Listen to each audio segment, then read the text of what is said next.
Now, experts are in agreement that there is a need for the employment tax incentive scheme to be tightened. This is in order to curb the abuse of the scheme. Last month, the Revenue Service, SARS, and the National Treasury expressed concern around the abuse of the scheme. The employer tax incentive has been in existence for 10 years. It incentivizes employers to employ young people. When the employer absorbs these young people, they get a tax benefit.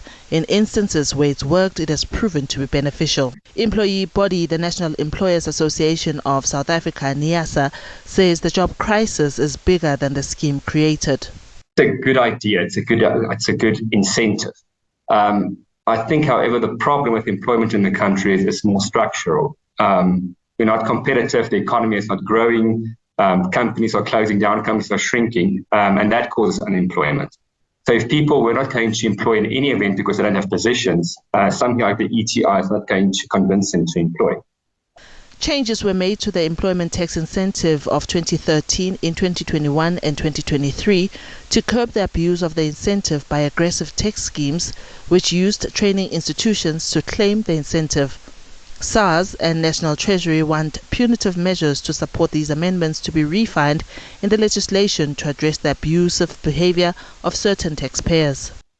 Pasquini details some of the examples they have observed of this practice. I've been approached by some service providers who, in our view, abuse the scheme. And we told them straight out, we're not interested in introducing it to our members because we believe it's a scam. Because what they basically do is, so how the ETI works is an employer is supposed to employ a young person between 18 and 29. He earns something between 2,000 and 6,500 rand. And depending on what he earns and how long the contract is, the employer can deduct a certain amount from the pay as you earn that he needs to pay over to SARS. There's a little formula they use depending on what he's earning. But a requirement of the ETI Act is that young person, that employee, actually needs to work with the employer. So that employer has to keep records of what this employee has done, how many hours he has worked at the employer.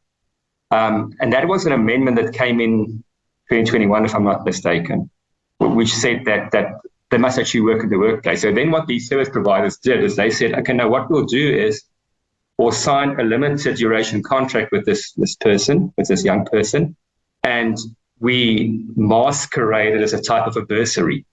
So we as a training provider will provide training for the employee, and the employer pays that salary of the employee over to the training provider. And actually, in fact, then that employee must use his salary to pay for his training. So effectively, he gets nothing out, and the employer claims the ETI. So they put 100 employees on, but the person is never in the workplace of the employer. It's never there. And that's how they try to get around it. And we said, if you're not interested in this, it's obviously a scheme. It's not the intention of the Act. So it has been abused.